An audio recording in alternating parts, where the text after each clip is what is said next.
Hello friends, ഒരു informative വീഡിയോയുമായിട്ടാണ് ഞാൻ ഇന്ന് നിങ്ങളുടെ മുമ്പിലേക്ക് എത്തിയിരിക്കുന്നത്. വാഹനം ഉപയോഗിക്കുന്നവരും വാഹനം ഉണ്ടായിരുന്നവരും ശ്രദ്ധിക്കുക.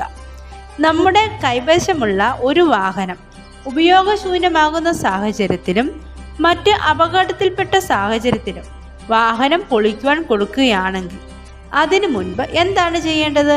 ഇതാണ് ഞാൻ ഈ വീഡിയോയിൽ കൂടി നിങ്ങളോട് പറയാൻ പോകുന്നത്.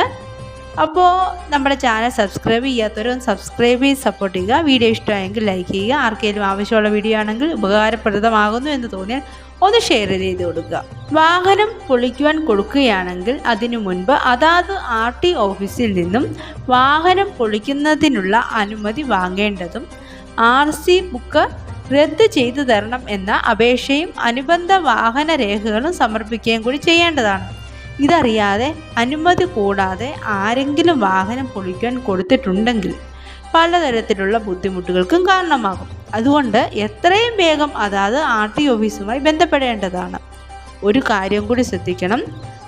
RC ക്യാൻസലേഷന് അപേക്ഷ കൊടുത്തതുകൊണ്ട് മാത്രം അതിൻ്റെ നടപടികൾ പൂർത്തിയാകുന്നില്ല. വാഹനം പൊളിച്ചു എന്ന് AMVIയുടെ റിപ്പോർട്ട് പരിശോധിച്ച് മറ്റ് സർക്കാർ കുടിശ്ശികകൾ നിലവിലില്ല എങ്കിൽ RC ക്യാൻസൽ ചെയ്തുകൊണ്ടുള്ള പ്രൊസീഡിംഗ് ഇഷ്യൂ ചെയ്യുന്നതായിരിക്കും.